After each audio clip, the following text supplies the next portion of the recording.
Bonjour Dominique Castiglia, vous êtes épidémiologiste, vous êtes directrice de recherche à l'INSERM, vous êtes d'ailleurs grand prix de l'INSERM et membre de l'Académie des sciences. Dominique Castiglia, je voudrais vous poser d'abord cette question par rapport aux images qu'on a vues toute la nuit, les images de la fin de l'Euro de foot avec des scènes de liesse en Italie, des beuveries chez les Anglais, au moment même où on nous dit attention, le virus circule. Qu'est-ce que ça vous inspire ? Je crois que les gens avaient besoin peut-être d'expulser toute l'angoisse des 18 derniers mois, mais malheureusement, l'épidémie n'est pas finie. On a un virus extrêmement contagieux qui circule, qui est en train de faire remonter l'incidence dans tous les pays d'Europe. Et donc, il faut toujours rester prudent. Avec ce soir donc cette allocution d'Emmanuel Macron après le conseil sanitaire qui va se tenir aujourd'hui. Emmanuel Macron qui envisage notamment parmi les pistes sur lesquelles on va revenir la vaccination obligatoire au moins pour les soignants. Y êtes-vous favorable ? Pour les soignants, ça me paraît logique que quelqu'un de fragile qui doit être en contact avec ses soignants à l'hôpital ou en EHPAD ne soit pas exposé au risque d'attraper cette maladie. Ça me paraît vraiment être logique. Mais qu'est-ce que ça va changer ? Est-ce que le fait en particulier, comme si c'était l'une des réponses miracles à cette circulation du virus ? Non, ça ne sera pas une réponse miracle, mais on sait qu'il y a eu de la transmission nosocomiale pendant toute cette crise, et ça va au moins limiter cet aspect-là. Mais le temps de le mettre en œuvre, et déjà c'est dans 6 à 8 semaines, sans compter le délai législatif préalable pour éventuellement voter cette obligation, et bien sûr, ça ne suffit pas. Il n'y a pas que chez les soignants, ça ne circule pas, vous voyez, c'est chez les soignants et pas chez les autres. Donc, il faut des mesures plus immédiates, y compris quand on parle, par exemple, d'élargir le pass sanitaire. Là aussi, il va falloir passer par le législatif pour pouvoir faire cet élargissement. Donc, à nouveau, c'est des mesures pour dans 3 semaines. Alors, on va revenir sur ces mesures-là, mais je veux d'abord rebondir sur ce que vous dites tout de suite. Vous dites, il faut des mesures plus immédiates. Vous pensez à quoi ? Je pense qu'il faut potentiellement revenir sur certaines des mesures qui ont été abandonnées le 30 juin, par exemple sur les jauges dans les endroits publics. Et je pense qu'il faut aussi, une chose qui n'a pas été faite jusque-là, communiquer sur l'absolue nécessité de l'aération. Donc, mesures de CO2, système d'épuration d'air avec des filtres EPA, etc. Là aussi, c'est quelque chose qui va demander du temps, mais il faut absolument que ce soit en œuvre dans tous les lieux où finalement il y a des collectivités. Ça peut être le travail, tous les endroits publics, les écoles. Et à nouveau, ça aussi, ce ne sont pas des mesures immédiates. Des purificateurs d'air dans les classes, par exemple ? Dans les classes, on ne peut pas aérer, oui. Et avant tout, des mesures de CO2 pour vérifier si on a un niveau de circulation d'air suffisant ou pas. Je remarque, Dominique Castiglia, que vous gardez le masque. Vous n'êtes plus très nombreux à choisir de le garder dans ce genre d'exercice. Je précise évidemment qu'on est à une distance raisonnable. Là aussi, ça vous paraît une manière de continuer à donner l'exemple ? À l'intérieur, pour l'instant, la consigne n'a pas été élevée d'enlever le masque. Et donc, ce qui protège à l'intérieur, c'est le masque et l'aération. À la limite, plus que la distance. Et les plexiglas, ça sert vraiment à rien.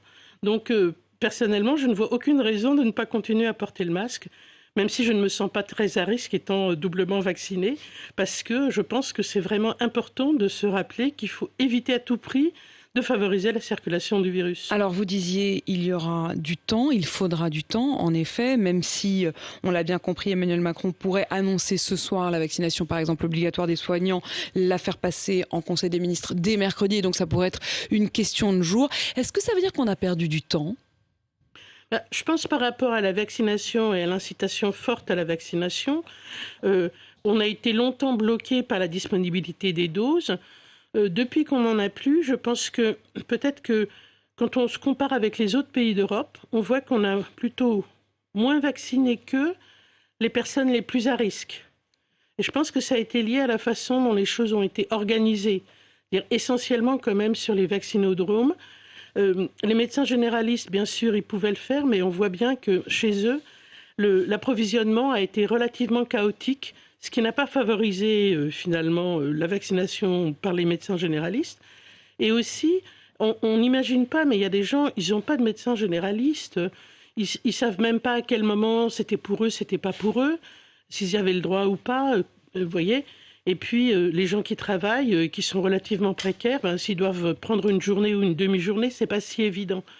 Donc, bien sûr qu'il y a beaucoup d'initiatives aller vers, mais sans doute pas suffisamment et pas suffisamment pensé pour vraiment déjà protéger les gens à risque. Alors, ceci dit, on voit bien qu'en Angleterre, notamment, où ils ont beaucoup mieux vacciné les gens à risque que nous et les gens âgés, malgré tout, les hospitalisations commencent à augmenter là, depuis la semaine dernière. Il y a une augmentation importante. Là, pour l'instant, c'est toujours des chiffres bas. En une semaine, voilà. une hausse de 56% des hospitalisations en Grande-Bretagne. Il y a 400 nouveaux hospitalisés par jour. Voilà. Donc, on a l'impression que ce nouveau variant, combiné au fait qu'ils avaient beaucoup vacciné leur population à risque, ça a mis un délai plus long que ce qu'on avait vu précédemment, entre le moment où les contaminations augmentent, toujours essentiellement d'abord par les jeunes, et le moment où ça se traduit par une augmentation des hospitalisations. Est-ce que ce que vivent les Anglais aujourd'hui, c'est-à-dire cette hausse du nombre d'hospitalisations, vous estimez qu'on va le vivre nous aussi dans quelques semaines, dans quelques jours ? Oui, c'est ça. On a entre 4 et 6 semaines de délai par rapport aux Britanniques. On pourrait avoir un délai un peu moindre qu'eux pour malheureusement atteindre cette augmentation des cas à l'hôpital, parce qu'on a moins bien vacciné les gens à risque. Ils sont à 65% d'adultes vaccinés quand nous, on en est à 50%. Oui, puis c'est surtout quand vous regardez en fonction des tranches d'âge. Vous voyez, quand je dis les gens, c'est déjà essentiellement en fonction des tranches d'âge. Bien sûr, c'est pas uniquement ça, mais c'est quand même le facteur de risque le plus important. Mais cela dit, si on s'interroge vraiment sur la dangerosité ou non de ce variant Delta, il est certes plus contagieux, mais certains disent qu'il est moins dangereux. Faut-il vraiment s'en inquiéter ? Non, en fait, c'est parce que, bien sûr, dans les données observationnelles, si on les regarde de façon brute, on a moins de gens qui vont à l'hôpital. Alors, ça donne le sentiment que c'est moins dangereux. Mais on est dans une situation où il y a beaucoup plus de gens à risque qui sont protégés du fait qu'ils sont vaccinés. Donc, vous voyez, il faut aussi prendre ça en compte quand vous faites l'analyse pour savoir si le risque est augmenté ou pas. Et quand vous prenez ça en compte, vous voyez que chez quelqu'un non vacciné, effectivement, la probabilité d'avoir une forme grave est plus élevée. Donc pour vous, il est tout aussi dangereux que l'étaient les premières formes du Covid. Oui, les données britanniques disent plutôt même qu'il est plus dangereux. Plus dangereux encore ? Oui. Et est-ce qu'il pourrait avoir des conséquences, y compris sur les jeunes, puisque vous parlez des plus âgés qui sont certes vaccinés, on dit qu'ils circulent davantage chez les jeunes aussi parce que c'est ceux qui sont les moins vaccinés, donc les moins protégés. Est-ce qu'ils ont à craindre ? Et quand les vagues repartent, elles repartent toujours par les jeunes. C'est déjà ce qu'on a constaté chez nous l'année dernière, donc ça, c'est pas illogique de voir que ça commence par les jeunes. Ça, le fait qu'on puisse faire plus de formes graves chez les plus jeunes, c'est quelque chose qui n'est pas établi de façon très solide. Mais c'est possible éventuellement. Mais vous voyez, quand les gens disent « Ah ben moi, je suis pas vieux, je suis pas à risque » ou je suis en bonne santé, je suis pas à risque », on a vu plein de gens qui apparemment étaient en bonne santé et qui ont quand même fait des formes graves. Donc il faut pas se croire protégés. Donc même chez les jeunes, simplement, c'était à une fréquence plus faible que chez les personnes plus âgées. On parlait à l'instant de l'obligation de vaccination pour les soignants. Si les soignants refusent, si certains soignants refusent, 3% des soignants refusent en Italie par exemple, qu'est-ce qu'on fait ? Je crois qu'il ne faut pas qu'ils soient au contact des patients. Donc on les met à l'écart ? Donc on les met à l'écart. Automatiquement, on ne va pas jusqu'à les licencier ? Ça, il faudra voir au cas par cas dans quelles circonstances ça se passe. Mais pour moi, si vous voulez, c'est pas logique que quelqu'un qui aille à l'hôpital, par exemple, soit exposé parce qu'un soignant ne serait pas vacciné. Une question également sur les fêtes du 14 juillet, puisque je vous interrogeais à l'instant sur les scènes de liesse cette nuit en Italie. On sait que dans 2 jours, c'est le 14 juillet. Il y a un certain nombre de fêtes qui sont organisées dans toutes les villes et les villages de France. Lille, Roubaix, Nantes ont décidé à l'avance d'interdire ces festivités. Est-ce que ce serait plus raisonnable de les interdire sur tout le territoire ? On a des zones déjà où le virus circule énormément. On a, je crois que c'est les Pyrénées-Orientales où l'incidence est supérieure à 100 pour 100 000 par semaine. Donc, dans ces circonstances-là, et si les gens doivent rester longtemps au même endroit et sans masque, même à l'extérieur, il y a un risque, surtout avec ce variant qui est beaucoup plus transmissible que ne l'étaient les précédents. Après, ça dépend un petit peu de la densité et est-ce que vous restez au même endroit avec les mêmes personnes pendant longtemps. Mais est-ce qu'on peut prendre le risque ou est-ce qu'il vaut mieux anticiper ? Si ça ne tenait qu'à vous ? Je suis partagée parce que ça dépend quand même de la taille de l'événement. À Paris, par exemple, les balles du 14 juillet sont maintenues. Je crois qu'il faut limiter. Le feu d'artifice. Il faut avoir une idée peut-être autour de jauges. Voilà, pas forcément l'interdire complètement, mais pas dépasser une certaine taille pour éviter le risque. Vous avez utilisé plusieurs fois ce mot de jauge depuis le début de l'interview. Quand on se souvient qu'il y a très peu de temps, le 30 juin dernier, a été décrétée donc la fin des jauges dans les restaurants, les bars, les salles de spectacle. Est-ce que c'était une erreur ? C'est pas la même chose selon les endroits. Vous voyez, dans les restaurants, bien sûr, vous ne portez pas le masque, donc le risque est plus élevé. Et surtout, vous êtes à l'intérieur et vous n'avez pas fait des mesures sur l'aération. Dans une salle de spectacle, normalement, les gens ont le masque. Donc, ce qu'il faut, c'est respecter finalement les protocoles. Et je n'aurais pas forcément le même avis pour tous les endroits. Mais si je vous entends, enfin, si je comprends bien, dans les restaurants en tout cas, vous auriez été favorable au maintien de la jauge. Je pense que là, c'est quelque chose auquel il va falloir réfléchir, oui, dans les circonstances qui sont les nôtres, oui. Si ça ne tenait qu'à vous, encore une fois, ce soir, vous annonceriez le retour des jauges dans les restaurants, dans les salles à l'intérieur. Pareil, oui, absolument, dans les salles à l'intérieur. Oui. Sans aucune hésitation. Il faut bien qu'on ait des mesures d'effet immédiat pour éviter l'explosion que l'on est en train d'observer. Est-ce que les gestes barrières sont suffisamment respectés pour vous dans le pays ? Non, je pense que dans toutes les mesures qu'on annonce, au fond, ce qui compte, c'est aussi la façon dont elles sont appliquées. Donc, vous voyez, si on parle par exemple de la situation des discothèques, si les mesures, le protocole tel qu'il est réellement respecté et continue à l'être, le risque est assez limité. Mais maintenant, si ce n'est pas le cas, si les gens se relâchent, si les gens ne respectent pas le protocole, si on n'a pas vérifié réellement le pass, eh bien là, évidemment, on crée des circonstances susceptibles de provoquer des clusters. Mais comment pourrait-il ne pas se relâcher en boîte de nuit ? C'est tout le paradoxe de ces mesures.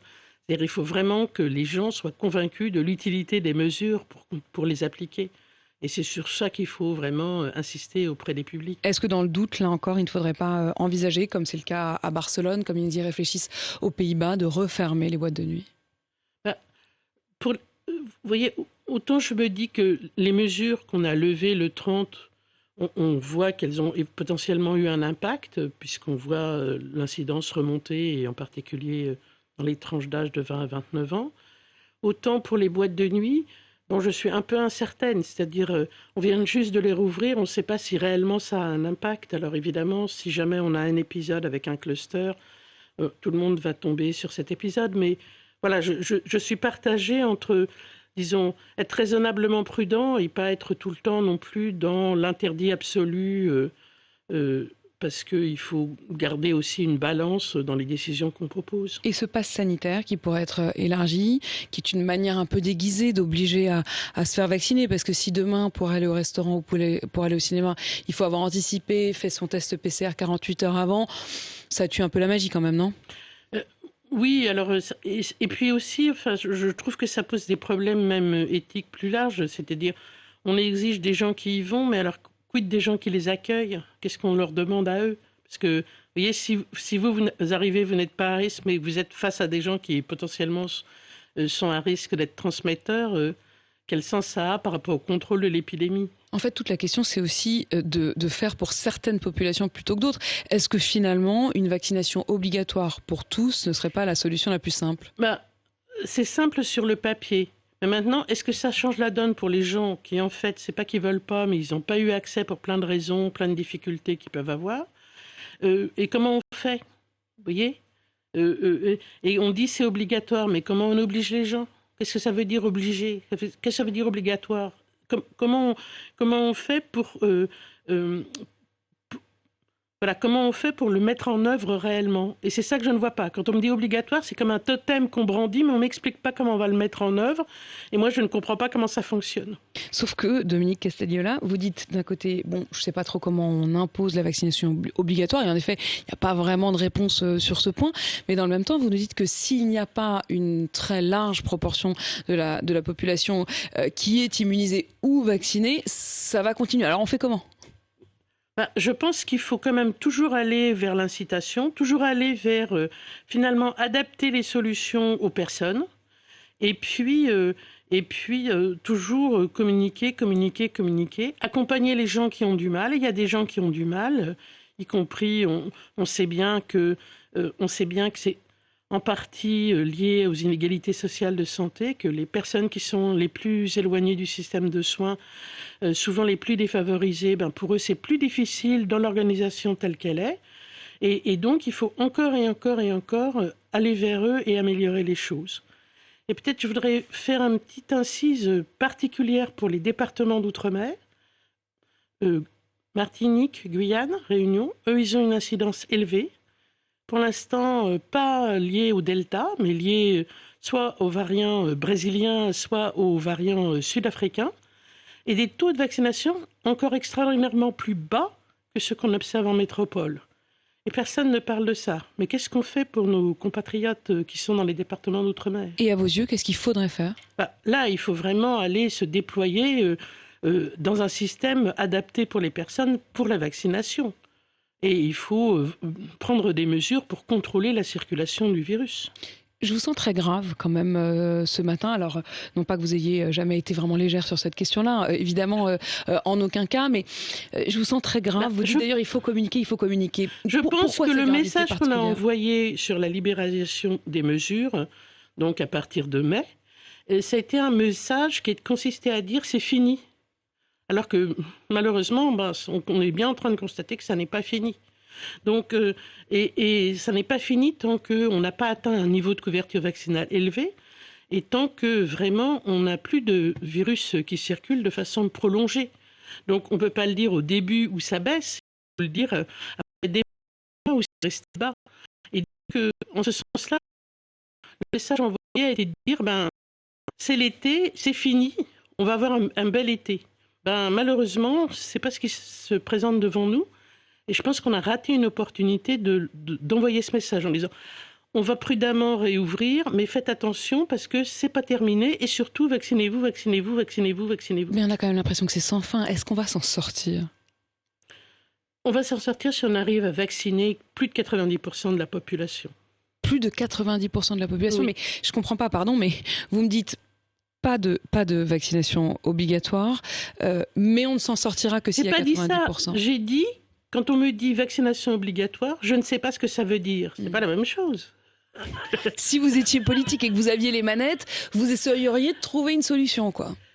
Pour inciter au minimum tous ceux qui ne sont pas encore vaccinés à y aller. Voilà. Et sans attendre, vous voyez, par exemple, on a perdu 1 mois à dire clairement aux gens, si vous faites une première dose ici, vous pourrez faire votre deuxième dose là. En fait, ce que vous reprochez, c'est les questions d'organisation. Vous avez le sentiment que ça a été trop complexe pour les gens. Ils ne savaient pas à quel moment ils y avaient droit, pour quelle tranche d'âge, oui, dans quelles conditions. Ça a changé tout le temps, avec un calendrier qui était tout le temps changé. Ça, c'était pas forcément dommage, mais vous voyez, voilà, si vous n'êtes pas quelqu'un concentré sur ça jour et nuit, qui lisait tous les documents qui sortent, je pense que c'est pas au cœur de votre vie et vous pouvez passer à côté et ça peut vous paraître compliqué. Et on n'est pas dans un système qui favorise. Il n'est que de voir en Espagne, on a appelé toutes les personnes fragiles pour qu'elles se fassent vacciner. Et on est à quasiment 100% des personnes âgées qui sont vaccinées. Nous, on n'a pas su faire ça. Donc, on a bien quelque chose dans notre système, dans notre organisation qui ne va pas. C'est pas les gens qui ne vont pas, c'est l'organisation qu'on leur propose. C'est pas adapté à leurs problèmes. Plus efficace, plus simple, plus lisible. Voilà. Est-ce qu'on a encore le temps de le devenir plus simple ? En tout cas, il est urgent de le devenir. Il est urgent de le devenir. Vous disiez malheureusement cet été, c'est pas encore tout à fait, en effet, le relâchement. Quand vous entendez les propos de Clément Beaune qui dit qu'il ne faut sans doute pas partir en Espagne ou au Portugal, ou qu'en tout cas il le déconseille, quand vous voyez que Malte referme ses frontières et ne laisse rentrer que les vaccinés, est-ce que vous dites, ok, allez, soyons plus clairs, ne bougeons pas, restons en France ? Enfin, j'ai peur que ça ne diminue pas notre risque. Ce qu'il y a, c'est que si on va à l'étranger, qu'on se retrouve dans une situation d'infection là-bas, ou de contrôle, ou de ne pas pouvoir revenir, ou de complications, c'est pas une bonne idée. Mais le risque, il peut être bien aussi élevé en France, en restant en France. Hein. Si on ne respecte pas les gestes barrières, c'est toujours pareil. Ici ou ailleurs, c'est la même chose. Il faut garder le masque à l'intérieur, il faut aérer. Et il ne faut pas aller dans de grands rassemblements où on n'a pas de certitude sur l'exposition au virus. Restons donc prudents. Merci beaucoup Dominique Castagliola d'être venue sur ce plateau. Vous êtes épidémiologiste, vous êtes directrice de recherche à l'INSERM, vous êtes membre de l'Académie des sciences. Notez d'ailleurs que demain, à votre même place, ce sera Olivier Véran, le ministre de la Santé, qui sera mon invité sur RMC et BFM TV. Il est 8h53.